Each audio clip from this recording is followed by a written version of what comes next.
Good morning to everybody. Thank you for being here this morning. For those of you that are keeping track, this will be day 20 days since the Democrats recklessly shut down the United States government. And the Democrats are making some very costly history here. Don't lose that in all that's happening. This is now the third longest shutdown in history. And when you look at it carefully, it is now already the longest full shutdown of all time. You had an example in 2018 and you had one back in 1995 that were longer, but they were partial shutdowns because they only affected a part of the federal government. This is everything. And it's also important for us to note, this is the first time in history that any party has had the audacity to shut down the government over a totally clean, nonpartisan continuing resolution. This is a political stunt, and it's the first time it's been done, and it is the most costly, most selfish, most dangerous political stunt in the history of the United States Congress, because as we have stood here day after day after day explaining all the Americans who are being harmed by this nonsense. And the Senate Democrats have zero shame about this. They don't have any shame at all about the pain that they're inflicting upon hardworking families, upon soldiers and law enforcement officers and veterans and the elderly and the disabled and women, infants, and children. Services to all those categories and paychecks to those folks are being stalled because Democrats are playing games. Today, Leader Thune in the Senate will once again bring the clean, nonpartisan CR to the floor for a vote. They will have another chance. Democrats will have their 12th opportunity to pass the bill. It is the same bill that they themselves supported just 7 months ago. Chuck Schumer gave impassioned speeches on the floor about how it was the only option. And don't forget, they did it 13 times under the Biden administration. Very similar measures, but not now. Something's changed. Over the weekend, we saw what it was all about. The Democrats made crystal clear that this is about politics. The politics were on full display. The politics, the spectacle, is what the mobs, the crowds, the rallies this week were all about. It was quite ironic, though. The irony was very glaring. They called it the No Kings Rally. But the great irony, of course, that we pointed out over and over was if President Trump was a king, the government would be open. If President Trump was a king, he would have closed the national parks and the National Mall, so they couldn't have had the rally out here. By the way, that's what President Obama did during the shutdown in 2013, closed all the parks and the National Mall. Here in Washington, you had Senators Bernie Sanders and Chris Murphy and Cory Booker and others marching in the streets. Now, these are the same senators who voted over and over to shut down the legislative branch and hand the reins to President Trump. They're decrying the situation that they themselves created.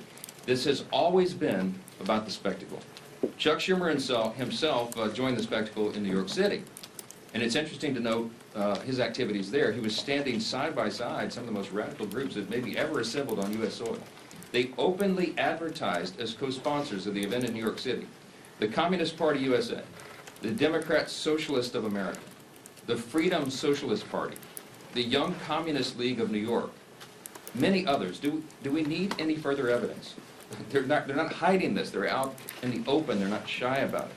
Because this is the core constituency of the modern Democratic Party. These are objective facts. Look at what's happening. Open your eyes. It is exactly why Chuck Schumer is pandering in this whole charade. We've explained from the very beginning, this shutdown is about one thing and one thing alone: Chuck Schumer's political survival.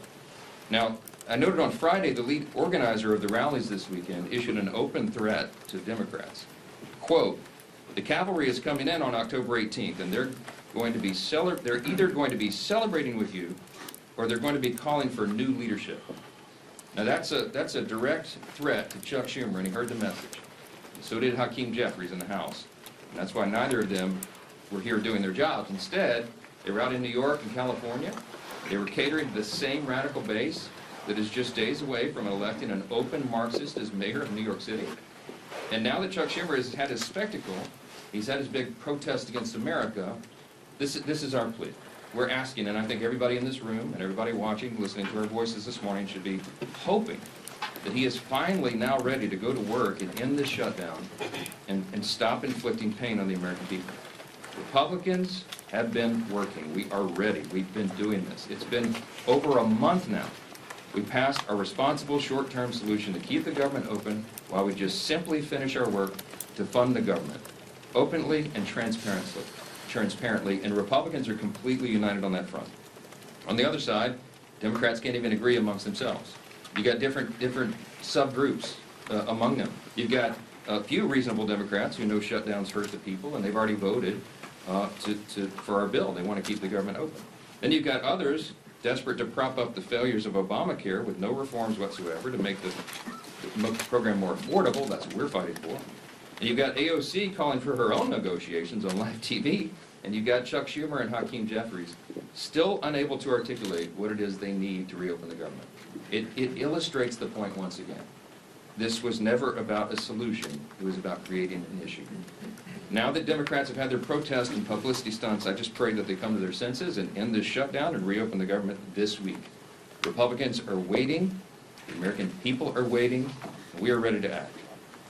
As evidence of just how united Republicans are in this fight, I've asked two of our prominent leaders in the House Republican Conference. I've got House Freedom Caucus Chairman Andy Harris. Dr. Harris is also an appropriator. And House Freedom Caucus Policy Chair Chip Roy of Texas. I'll turn it over to Dr. Harris first. Thank you very much, Mr. Speaker. Earlier this month, the House Freedom Caucus made history by hosting our first press call held with the Speaker. And today we're doing it again, standing shoulder to shoulder at a full leadership press conference as part of the united Republican front against this Democrat-led shutdown. On the Sunday morning shows yesterday, the Democrats tried once again, unconvincingly, to say that they are not to be blamed for the shutdown. But the reason that the government remains shut down is becoming crystal clear to Americans. It's because centered Democrats have chosen to pander to their radical base instead of doing their job for the American people. Senate Democrats have had the opportunity to vote 11 times for the House-passed bill that pays our troops, pays our law enforcement, and pays our air traffic controllers now, and would immediately reopen the government. Instead, they've sided with the same radical activists who filled the streets this weekend chanting "No Kings" at rallies backed by the Communist Party USA and socialists, the same people who claim to hate power while demanding more control over your life. The question before us now is simple. Will at least 5 Senate Democrats relent and break from their party's left-wing fringe and vote to reopen the government today? Let's also be honest about what the Democrats are really fighting for. They're demanding taxpayer-funded health care for illegal immigrants. They want to eliminate work requirements for welfare for able-bodied adults who could work but choose not to. And they're defending hundreds of billions of dollars in continued corporate welfare for big, profitable health insurance companies that have already made a fortune off Obamacare with the Biden bonuses the Democrats scheduled to expire at the end of this year. House Republicans have already done their job. The only thing standing between America and a reopened government is a handful of Senate Democrats too afraid of their activist base to do the right thing. But it's time for those 5 Senate Democrats to show some courage, stand against their leadership, but with hard-working Americans, and vote to reopen the government. I want to close by thanking Speaker Johnson for his leadership in standing firm against the radical left's unreasonable demands and for standing with the American people. Thank you, and then I'll turn this over to Congressman Chip Roy. Thanks, Andy, and I want to thank the Speaker and the leadership team and the President for their leadership during these last several weeks. I'd say it's good to see you, but I mean, honestly, I'd rather be in Texas. But I'm happy to be here today with these guys. No one disputes one obvious fact. It is Democrats who have chosen not to fund government. I mean, at least establish that truth, right? It is in fact the truth. And the question is why? And you saw it on Saturday. It was basically for a political rally. Rally for cover for Chuck Schumer, who's in his own political battle in New York. That's the truth. And the irony of this is, this No Kings rally. What are we actually talking about? I mean, it wasn't President Trump, but Democrats who tried to make us take a shot or lose our job. It wasn't President Trump, but Democrats who were burning our cities to the ground in 2020 and attacking police officers. It wasn't President Trump, but it was Democrats who want to push boys into girls' locker rooms, who want to force surgeries upon children. It wasn't President Trump, but Democrats who pushed fraudulent mail-in ballots in 2020 and left the elections in question. And then when Americans dared to question that stuff, they sought to jail the American people. They weaponized the government against the American people. And now they want to turn around and say they're going to have a No Kings rally? This is the dying breath of a bankrupt party, in my humble opinion. All too happy to shut down the government, then have a Chicago teacher walk around with this symbol against her neck. Somebody tell me how that's appropriate. Where are the Democrats that are crying out about how horrific that was? And by the way, where are the Democrats who are calling out the Attorney General in Virginia for calling on the death of children of a political opponent? Where is Abigail Spanberger, one of our former colleagues running for governor of Virginia? Do they not have the courage to call out fellow Democrats for that absurdity? The truth is, we have a president. We don't have a king. We have a president who loves our country, who rightly said yesterday that he's working his ass off to make this country great. He is correct. Brokering peace deals in the Middle East, rebuilding our military, rooting out DEI and critical race theory, declaring cartels as terrorist organizations, focusing on Antifa, defunding the World Health Organization, getting us out of UNRWA, making sure that we target the Southern Poverty Law Center, who are, going after people like our friends at the Family Research Council, or ultimately Charlie Kirk, securing the border, passing the Lake and Riley Act. These are the things the American people want us to do, not shutting down the government for political rallies. And the truth is, the Marxists, the radicals, and the Islamists, the Democratic Party promoted this weekend, they cannot handle the truth. The truth is that there is a king, and that king is Jesus. And the president has been willing to say it, his administration has been willing to say it, and Charlie Kirk was willing to say it, and he got killed for it. Democrats are using this ridiculous political exercise to hold hostage the government of the American people, pretending it's about health care. Meanwhile, it is Democrats who have been holding the American people hostage to an unconscionably broken health care system that they themselves created. We're saying no more. We're the party that's standing up for hardworking Americans who can't afford health care, who can't afford insurance. We're not for giving more money to the insurance companies. We're not for a $400 billion blank check to big corporate America and corporate welfare, like my friend from Maryland said. We're not for health care for illegal aliens, but for standing up for American citizens to be able to afford health care, to carry forward the president's good policies, like short-term limited duration plans, and other ways that people can actually go and afford health care.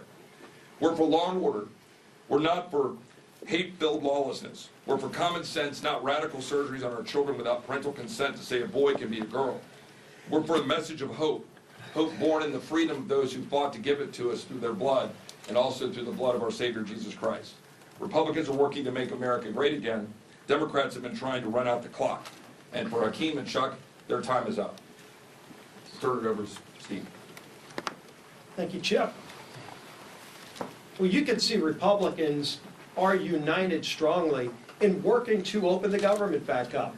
We all voted to prevent a government shutdown, and that bill went through the House weeks ago on almost exclusively a party line vote. And since then, for weeks and weeks, that bill has been in the Senate, where Democrats, led by Chuck Schumer, consistently have voted to shut the government down. And we've said all this is about is Chuck Schumer trying to appease his most radical base, the most far-left elements of the Democrat Party, the people who have taken over the Democrat Party. Frankly, they've held Chuck Schumer hostage, and so now Chuck Schumer is holding the American people hostage. And this weekend, we got to see on display what that Hate America rally we've been talking about was really all about. You could see some of the signs. These are just a few. But over and over again, you could see signs like 8647. I think everybody knows what that's about. Multiple signs like that advocating for the death of our president. And where are the Chuck Schumers of the world calling that out? They didn't call it out.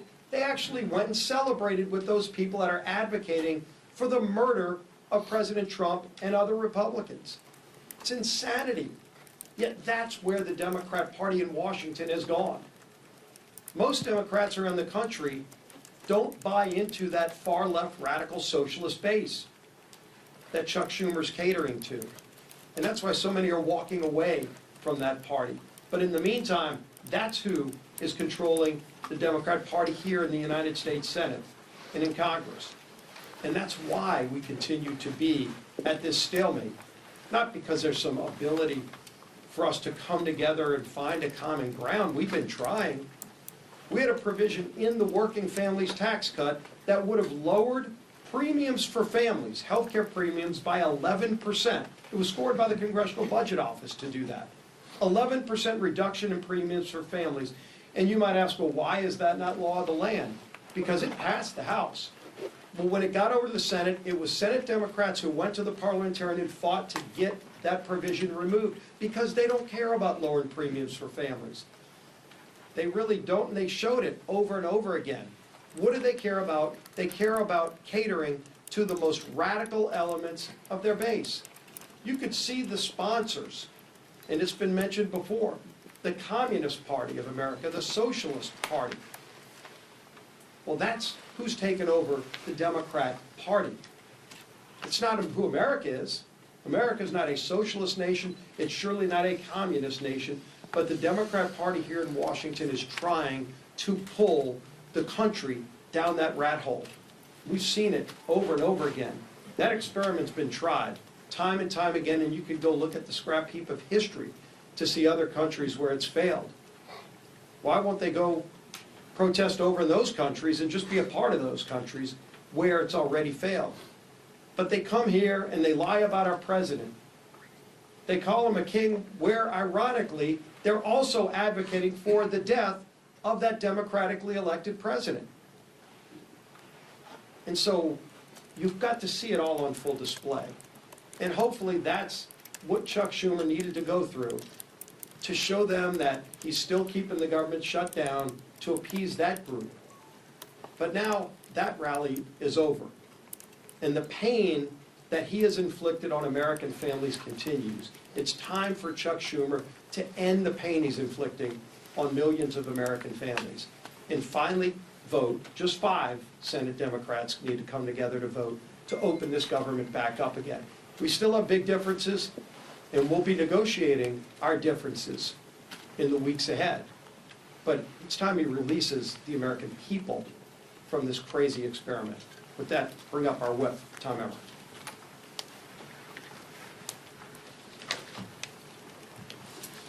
As the Speaker said, we're now on day 20 of the Democrats' shutdown. For everyone tuning in, here's a quick review of everything that's happened in the last 3 weeks. Republicans did our jobs. We passed a clean, nonpartisan government funding bill that Democrats supported just 6 months ago and passed 13 times under the Biden administration. 11 times now, Democrats have refused to pass our clean CR, shutting the government down in the process and forcing Americans to pay the price. In order to simply turn the lights back on, Chuck Schumer and Hakeem Jeffries have demanded $1.5 trillion in new spending for things like taxpayer-funded health care for illegals and cutting $50 billion from our rural health care fund. They've taken the American people hostage while pointing fingers at us for refusing to concede to their absurd wish list of demands. But Republicans have been clear. We will not negotiate under hostage conditions, nor will we pay a ransom. The Democrats' position is totally unreasonable. It's hypocritical. And it's pure partisan politics in a desperate attempt to score points with the radical, pro-terrorist wing of their party. Now that their Hate America rally is over, I hope that at least 5 Senate Democrats will finally do the right and responsible thing by breaking ranks with Chuck Schumer, passing our clean CR, and reopening the government. If they continue to refuse, we're going to continue to hold them to account. And I hope members of the media in this room are going to do the same. With that, I turn it back to our Speaker, Mike Johnson. Okay, any questions? Good Speaker. morning. Good morning, thank you. We understand concerns about air traffic control. We understand that they're going to lay off workers at the they're going to lay off workers at the Nuclear Security Administration. What keeps you up at night about what parts of this federal government are not operating? Well, those are 2 good examples. The question is, when the when the administration is required to triage federal spending, they have to look and evaluate what are the most essential and what are the less essential functions of the federal government. And they look at policy, personnel, and all these offices. But the things that concern me the most are TSA, for example. I mean, you're right. We are shorthanded already with air traffic controllers, with TSA agents, keeping the airports safe and our flights safe. We cannot afford this nonsense. And I think the Democrats in their heart of hearts know that. When you're talking about nuclear deterrence, our former colleague Brandon Williams was a congressman from New York, and now he's now been confirmed, and he's one of the people in charge of nuclear deterrence for the United States. He's a former officer on a nuclear submarine. He brings a lot of experience to that job, and he came to sit down with me a few days ago, last week, and he said, I just want to articulate for you how serious this is in terms of national defense. And we didn't get into the classified parts there, we weren't in the skiff, but suffice it to say that every day that the government is shut down, it is a danger to the American people. We're in a nuclear arms race with adversaries right now. It can't be any more serious than this. China, Russia, Iran, North Korea, you've seen what they're up to. America is the last great superpower on the planet, but we have to maintain that status. And if we get behind on funding or personnel or any of these projects that we're involved in that are at a level that we can't talk about in here, it's very serious. So you have every function of the federal government that is being adversely affected. Of course, it's troops. We got the troops paid, thankfully, the middle of this month, because the president did heroic work. They found money within DOD that they could use on a temporary basis. But that money is going to be exhausted. You can't have the troops unpaid. You can't have Border Patrol agents unpaid. They've got to defend the country. And this is not a game. And that's why you see us so frustrated up here every day. Again, I'm going to reiterate what we said earlier. This is the first time in history that we've been in this situation. There has never been a party that shut down the entire government, or a party that shut down, over a clean CR for nothing but political partisan purposes. Their rally illustrated exactly what we've been saying for the last 20 days. It's about politics, and it's disgusting. Yes, sir. Speaker Johnson, you say that the Democrats had a Hate America rally, but what does it say that the President of the United States over the weekend released a video of him pooping on the American people? The President uses social media to make the point. You can argue he's probably the most effective person who's ever used social media for that. He is using satire to make a point. He is not calling for the murder of his political opponents, and that's what these people are doing. I mean, they're in one of these photos. I think there's a picture of the president hanging in effigy by a noose on one of these, one on the far end. I mean, it's unconscionable. Look, America is built on the idea of free speech. You have the right to protest. Of course, we jealously guard that. I mean, Chip and I are attorneys. We've defended that right in the courts. But what they're doing right now is different. They are trying to incite violence. It's not funny. You don't mock a president who has already had 2 failed assassination attempts on his life. This is not a game. And the idea that communists would be supporting this is unconscionable to us. Look, when we give tours of the House chamber, and we bring in constituents, and we point out all the historical facts and images around the building, I always start with "In God We Trust," which of course is right above the rostrum of the speaker's podium. And if you look in the visitor's guide to the House chamber, it says on page 14, when was that put there? Well, it's put there in the early 60s, 1961, as I recall. And it says in the guide that it was put there, Congress voted to put that there as a rebuke to the Cold War era Soviets. Why? Because their philosophy, that's what it says, a rebuke to their philosophy. Their philosophy was Marxism. Marxism begins with the premise that there is no God. It is antithetical to who we are as Americans. The Declaration of Independence says we're created by God and He's the one that gave us our rights. It is in God whom we trust. That is the national motto. That's what America is built on. What those people are advocating for is at its essence un-American. And when they go the next step and they call for violence on political officials in an environment that is already a heightened threat environment, it's dangerous stuff. They had the right to do it. Congratulations, they didn't burn any buildings down. That's a big achievement for the left, to have some kind of gathering where they don't have a loot-in and riots and burn a building down. There was, I think, some in Portland, they threw bottles and bricks and stuff at the ICE facility because that's what they do for fun now out there. But they had a free speech event. Congratulations.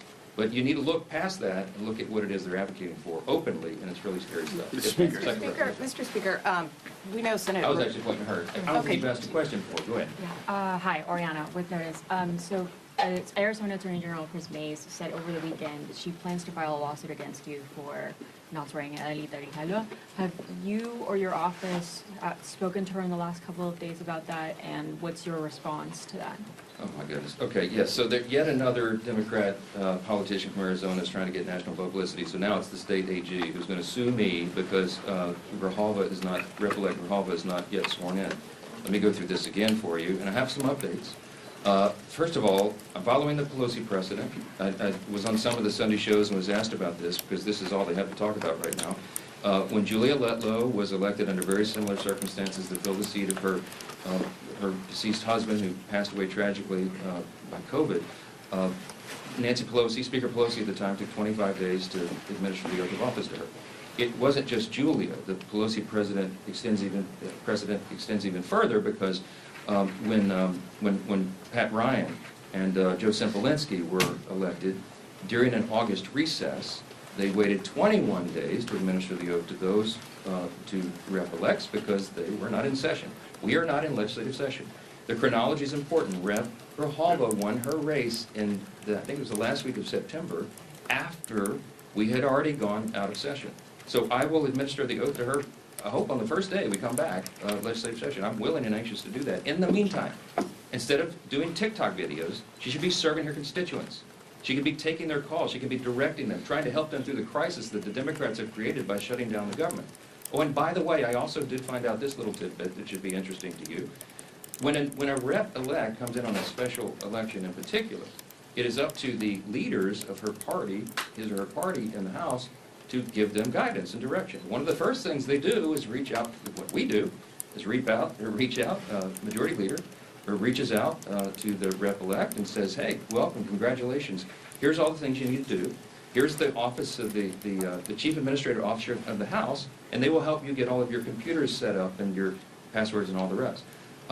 That call was apparently never made by Rep. Grijalva, and I don't know if the Democrat leader's office didn't inform her of that. But I found out this morning that the person who runs that office in the chief administrative office is on furlough because they voted to shut the government down.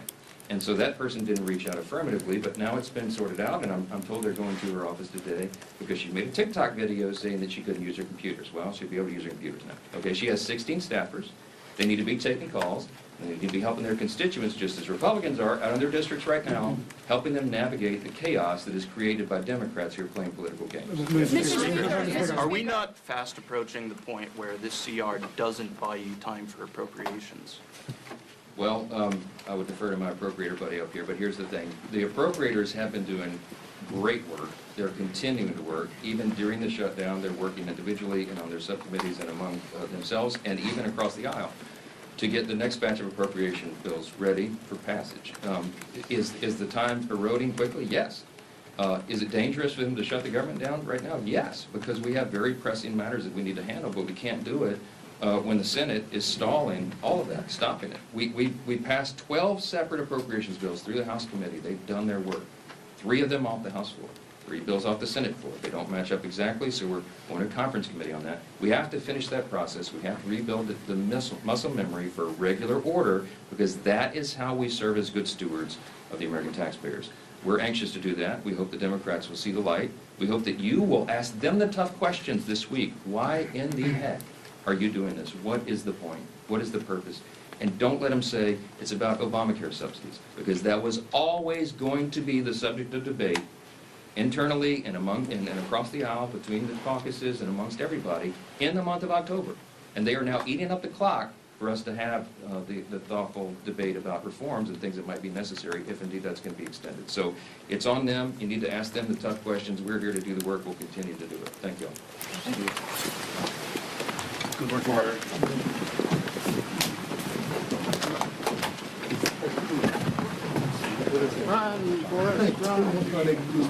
No, you didn't.